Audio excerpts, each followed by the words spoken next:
Welcome back to the CSP Elite Baseball Development Podcast. I'm your host, Eric Cressey, and this is another episode of Pinch Hit Friday. Today, I want to talk about something that's kind of gradually evolved as a topic for one of these. Really came about from seeing a few weird cases at the facility, scenarios where someone's pain presentation pattern in the world of throwing just didn't quite make sense, and it was a little bit of a stump. And then put our heads together with some different staff members, both our pitching department, our manual therapist, and just some of my old, kind of reservoir information I had from years of doing this. And we came up with some solutions. So I kind of wanted to talk about what you look at when things don't make sense, particularly in the context of pain and overhead throwing athletes. So I drafted up just, kind of 5 different things that I'm really thinking of. This is often the athlete that comes in and they say, I've got a clean MRI, and I have no issues on that, but I still have pain every time I throw. And sometimes it is because, maybe whoever read that MRI doesn't have context. So as an example, you might see a Bennett's lesion, in a lot of advanced throwing shoulders. It's kind of a speed bump that the rotator cuff has to go on. It's a calcification in the shoulder that we see. I think it's about 40% of major leaguers have them. And sometimes they get bigger and bigger. And these are the classic example of an athlete who maybe they feel good playing catch at 60 to 90 feet, and then all of a sudden they long toss, they get off the mound, and the shoulder starts hurting again once the layback really increases. That might be a completely incidental finding on an MRI for a radiologist, but in the context of baseball, it could be really clinically significant, particularly if you have an athlete who has kind of a chronic amount of pain in that shoulder. So I always tell people, like, it's context dependent, and we really need to think through things. So what are some of the things that I think about? Well, first and foremost, I think about anatomical variants. These are things like more like a shallow ulnar groove that allows an ulnar nerve to subluxate in and out. That's something that wouldn't be picked up on an MRI, but it would be a functional challenge for an athlete that might be more predisposed to ulnar neuritis as their elbow goes through flexion extension. We'll sometimes see something called an anconeus epitrochlearis, which is kind of like an extra triceps muscle that can also create some challenges for athletes with respect to ulnar neuritis. These are things that don't always get picked up necessarily by casual radiologists. That sometimes you got to dig a little bit deeper, and people think that they're incidental findings, but in a throwing population, an anatomical variant can be something that's actually very challenging. A second thing I always look at when people have, symptoms, whether it's the shoulder, the elbow, or somewhere else during throwing, is nerve issues really don't show up that much on imaging. You're certainly not going to see them on an X-ray or a CT.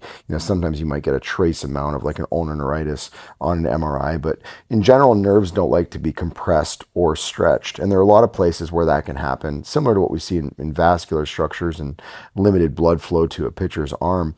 There are a lot of places where a nerve can get it trapped. So if you think about all the nerves of the upper extremity originating on the brachial plexus at C5 to T1, as they come off of the spine, they can get mechanically impinged at the scalenes between the clavicle and first rib. As they start to move more towards the arm, they have to go underneath everything that attaches on the coracoid process. So that's coracobrachialis, short head of biceps, pec minor. They can kind of mechanically get irritated from the back by a really, big old subscapularis as they go to the front of the shoulder. And then they kind of fan out in different directions as they go to the arm, where, maybe the ulnar nerve gets a little bit irritated by the medial triceps, or down as it pierces that flexor carpi ulnaris. Really, the takeaway is that there are a lot of different areas where nerves can be compressed. And in a throwing population, they're compressed, because of tissue density, and then also they're stretched because they go through such exaggerated ranges of motion during the throwing delivery. So always appreciate that nerves might not be, fully understandable, on imaging, and sometimes you have to go through a lot more functional tests to figure out why an athlete may have symptoms. I think it's just pure tissue density. It kind of builds on the previous point, but I have seen some painful elbows and shoulders that are good to go after a single manual therapy intervention. It's an athlete who's got chronic anterior shoulder pain. They have one needle, dry needling treatment thrown in their infraspinatus, and their symptoms go along. Or someone digs a thumb in on their subscap, and it dramatically changes their symptoms. So this could be cupping, it could be Graston, it could be active release, it could be dry needling.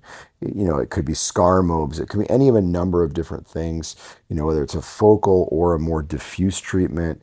It could be something that's, really geared towards kind of like distraction and gliding fascial layers like a cupping, or it could be something that's, more like ischemic compression, something that really, kind of creates compression to an area.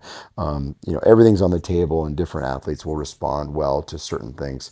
I personally don't really feel a massive difference when I get dry needling, but I feel amazing when I get some cupping. So I think it has a lot to do with individual preferences and training experience and just how different people are wired. But, I think a lot of times we will see imaging that, doesn't really provide us any insights with respect to why someone's hurt, but then manual therapy interventions can change something around. As a fourth thing, I think systemic issues, and this is a very big category, are really heavily overlooked when we see, weird things that don't make sense. I would say this would, include things like medication. We've seen a lot of young athletes who have gotten into trouble over the years with Accutane, where they start that prescription and they develop some musculoskeletal side effects. Certainly we know that there are potential downfalls of, too much antibiotic usage and, potential risk of tendinous injuries.